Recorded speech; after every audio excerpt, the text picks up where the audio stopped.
Yes, the title of that track is Kanyisere.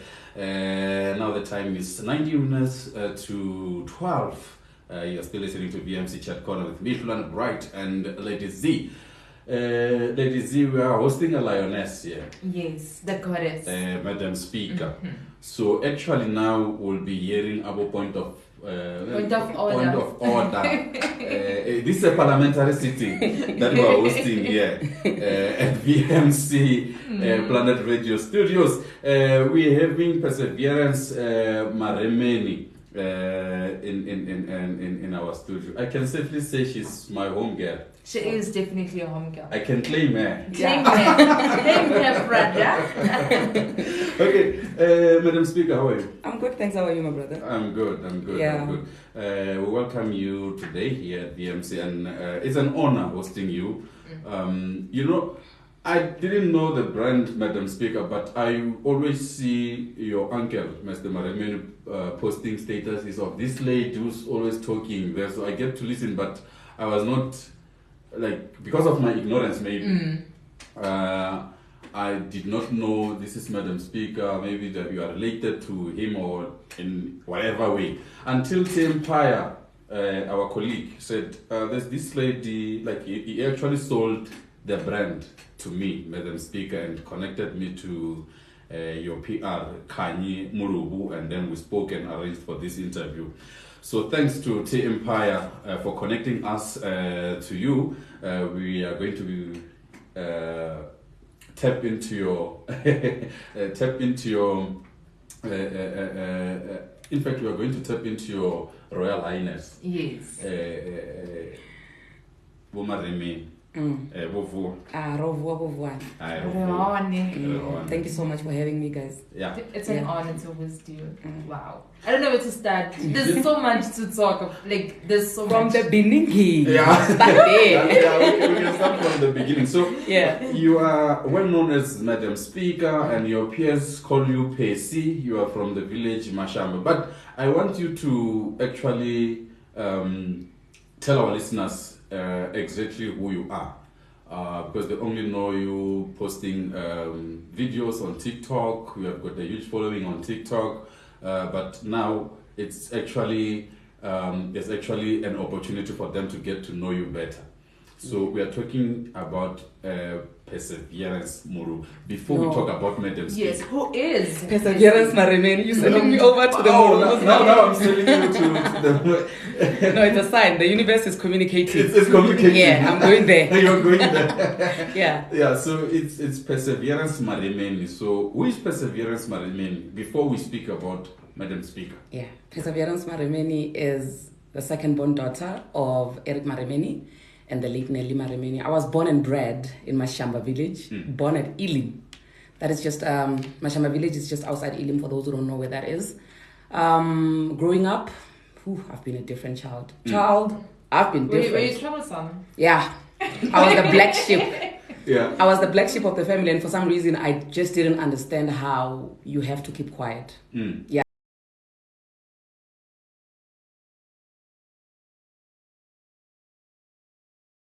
I think the name Madam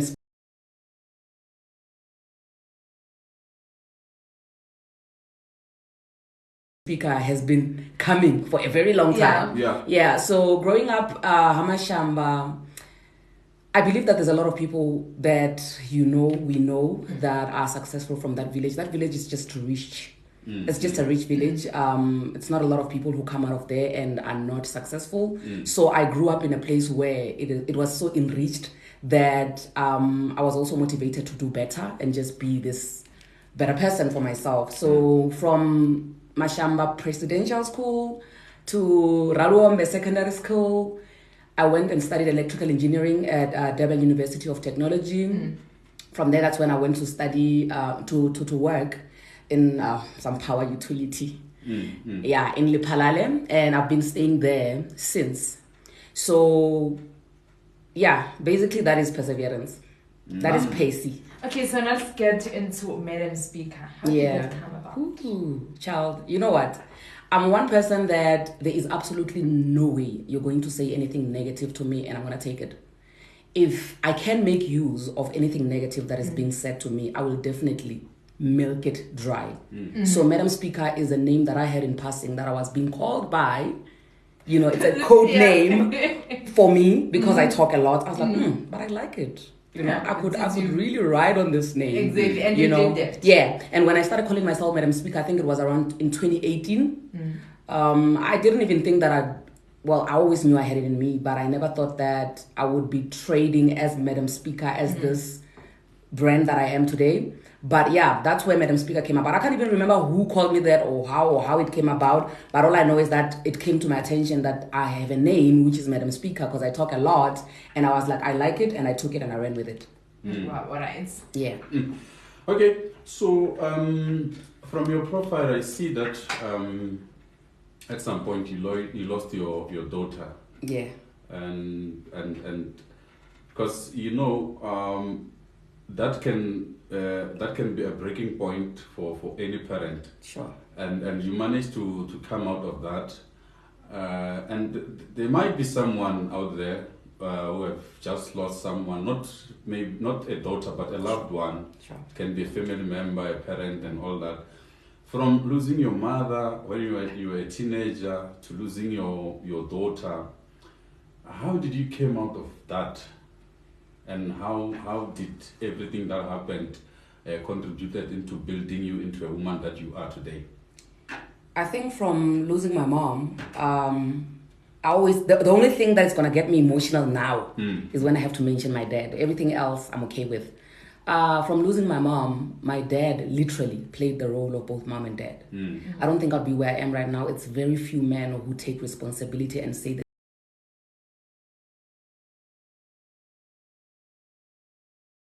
there's nothing that's going to come between me and my kids. And my dad is one of those people. So having my dad stand in the gap really made it so much easy for me to get by together with my siblings.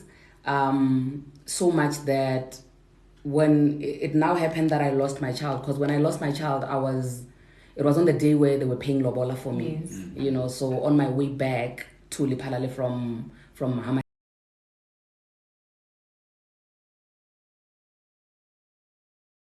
Shamba, that's when I got into an accident with a donkey, and the car overturned 4 times. Then my daughter was hospitalized for like a week, where she had a little fracture right here at the back of the head. So literally I watched her die piece by piece, because from that fracture it started with her having this swollen brain. When I wake up the next morning, they tell me, okay, the brain is now, we're trying to get the swelling to go down. Now the brain has stopped functioning. Now they try to get me to actually switch off the machine to donate her organs. And all of that is happening. Yeah, all of that is happening in a period of a week, right? And I'm still so young by then. I think I was 24, 25, around there. So I couldn't do that. So bit by bit, as I was going there day by day, eventually every organ was just shutting down. So I think throughout the process of me watching her dying, at that moment, I didn't know what it was doing to me. But when I reflected on it afterwards, it actually did me good, because day by day, as I'm seeing that actually life is not as I see it, you can wake up one morning and then bit by bit you just see yourself going, you know. In the beginning it was so hard for me, and in all honesty, that is one part of my life that I had parked, I had not dealt with. I had used other things to actually remedy the pain until until early last year, where I had to open that kind of worms and deal with it completely. And I can say now that I'm okay. I'm okay. The last thing that I did to just stamp it was for me to get a tattoo of her name. That was my very first tattoo, which I got.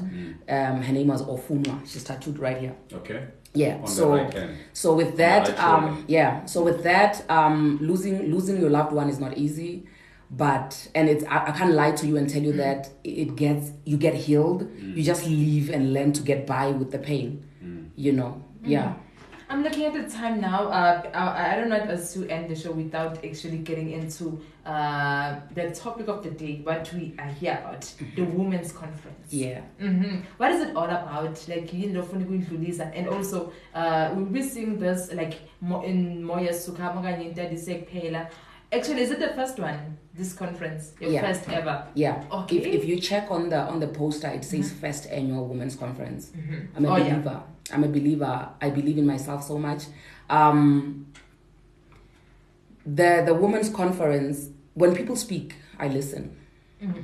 Yeah, I think I said that in the beginning, that when people speak, I listen. So when I started joining TikTok, people spoke and they said to me, this is what we want. Please, your videos are too short. We want them longer. Please do a YouTube channel. Opening a YouTube channel was one of my New Year's resolutions for this year. I think in Jan. But now I'm sitting on 19,000 subscribers. That's a huge. Yeah, because the people spoke and I listened and I gave them what they wanted and they took it and ran with it. So when they said that, listen, this is not enough. We still want to sit together with you and hear what you're saying and get this knowledge or wisdom, apparently, that you pour into our hearts, into our cups on a daily basis. So can you do a women's conference? I organized it. I only started getting people helping me because I was like, listen, I need to start. So that when I start, whoever that is with me, they will hop on, and whoever that is not with me, they will just stay away. So when I started, I had nobody, I had nothing. I literally just started this conference on faith. Yeah. So when I did that and announced that I want to do my first annual women's conference as the people are requesting, the people showed up. The people bought tickets. The big brands associated themselves with me, and they were like, listen, this is a great initiative. This is a gap that has been open in our society, and we believe that if you have it in you, if you have that vitality to keep it going, then why not? Yeah. So what are some of the issues that you'll be tackling on? I call myself the CEO of self-love. Oh, okay. Because I believe that is part of my life that I abandoned a lot, and it took a really, really hard time for me to realize that actually this is a part of my life that I'm neglecting, and a lot of people are neglecting, and we are so broken on the inside because we're neglecting that part of our life. So the most important thing that I want to talk about is self-love. But then because no man is an island, or woman in this case, I have invited people that are going to be speaking on the day. We're going to be touching on topics like, healing from your inner child issues, working on healthy relationships. Because if you can check on the poster, there are couples, because we believe in love so much. And we believe that, we all deserve love. We all deserve to be happy. So we have that part. And we have parts where testimonials where people are saying, listen, I bounced back. I came out stronger. I was down and out, but here I am. And I just want to encourage people to say, listen, it's not over until you take your last breath. And also, would you say with you it was kind of inspired by what you went through with your former ex-husband? Yeah. Well, the thing with me is that because I've always been like this, it's just that nobody has been listening. I love to play this song that now that I got your attention, let me sing with benediction, because in as much as I've been this vocal and I've been talking a lot and I've been an honest person, nobody has been listening because I've been talking on topics that are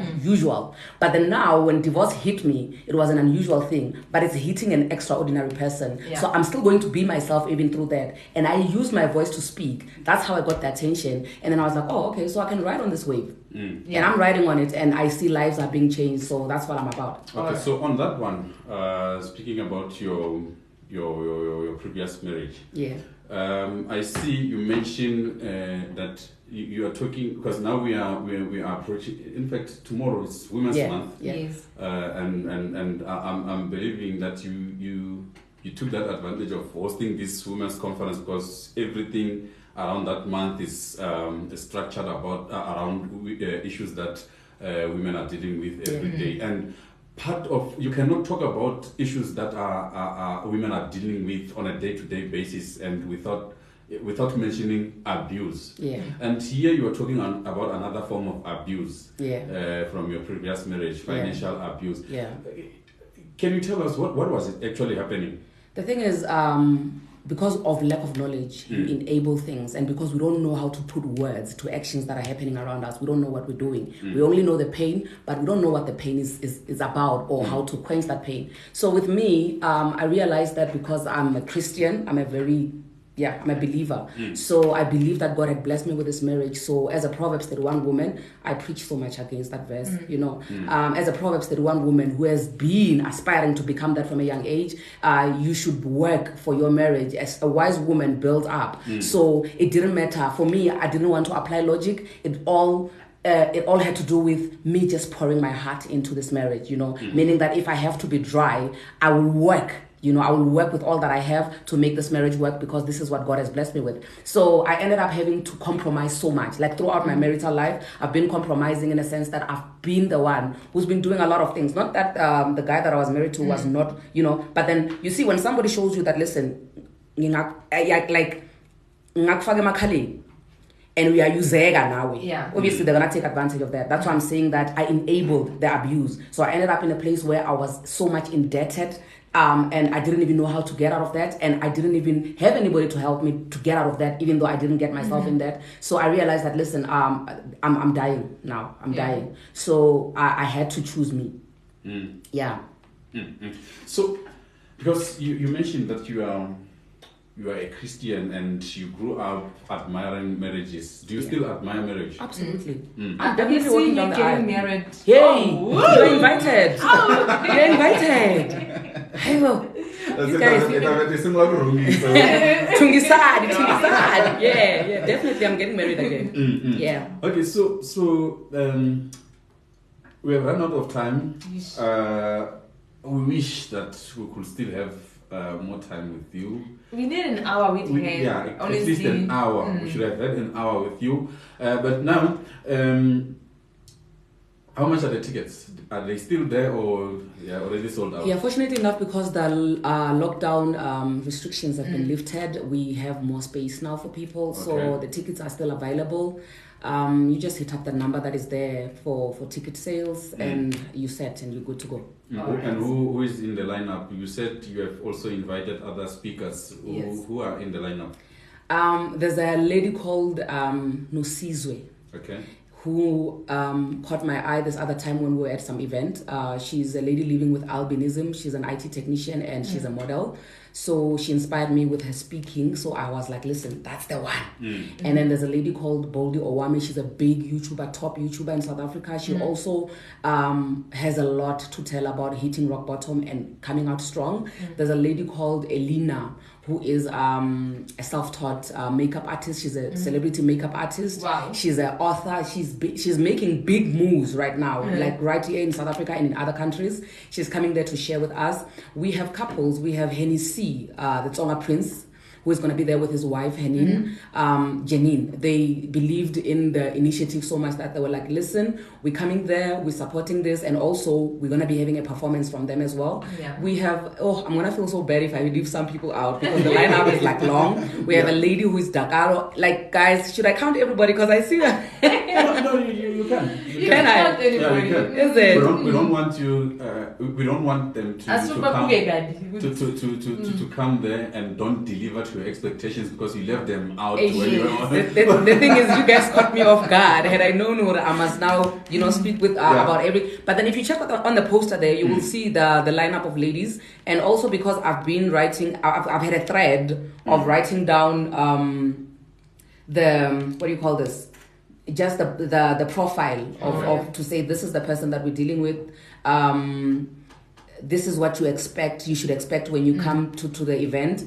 I believe more information is there even on all socials at madam_speaker.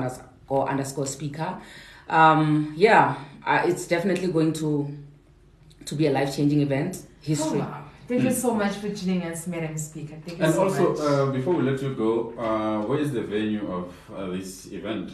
The event is taking place at Doxadio in Pretoria. I know that a lot of people have been complaining, saying how Mara, woman, when that girl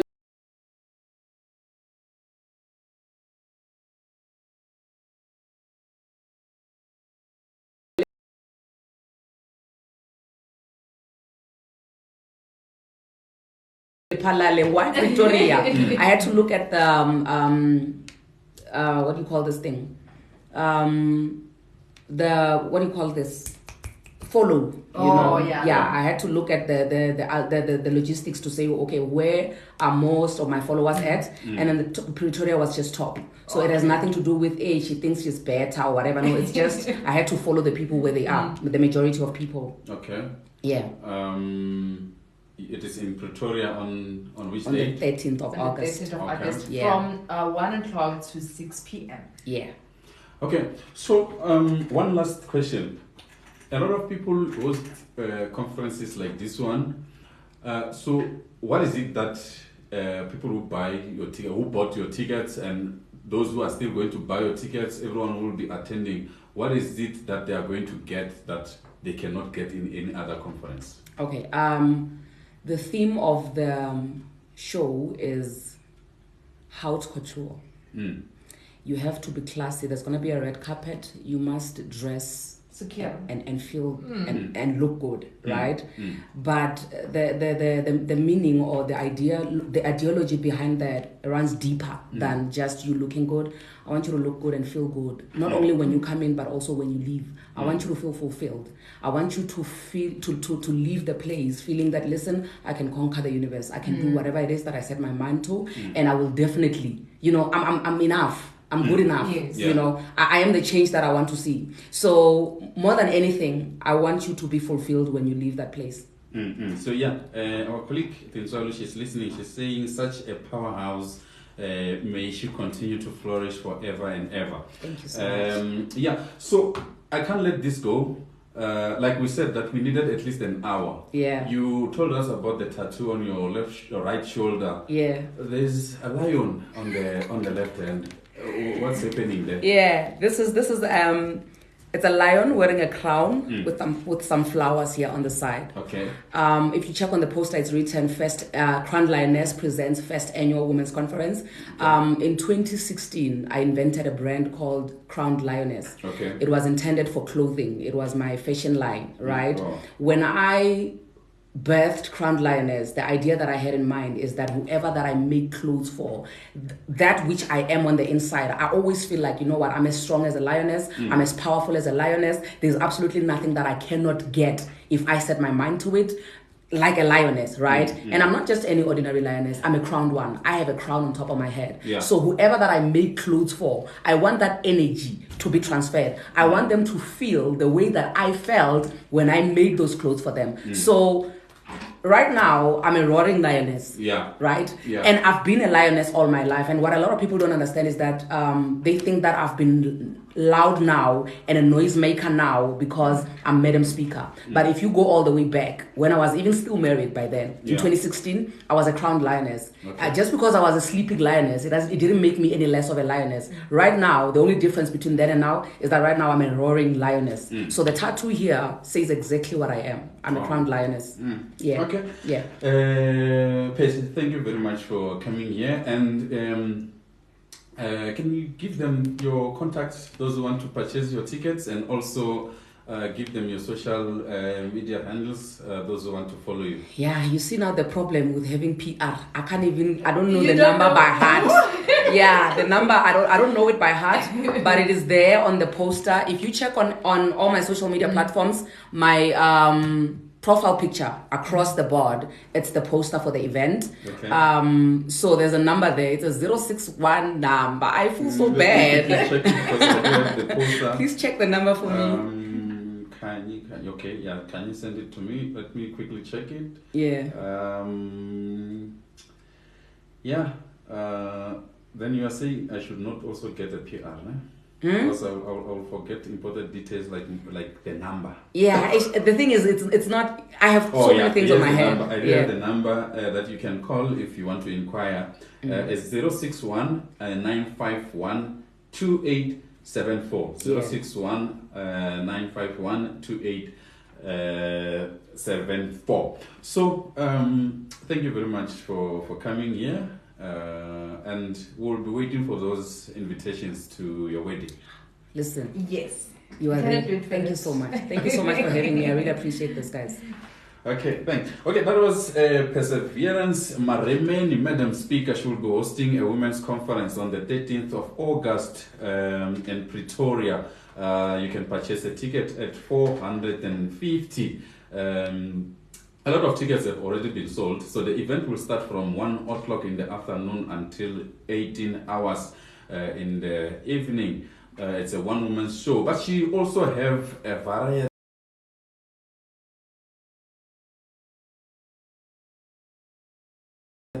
of speakers who will be complementing this event. You need to go there, you can't miss this one.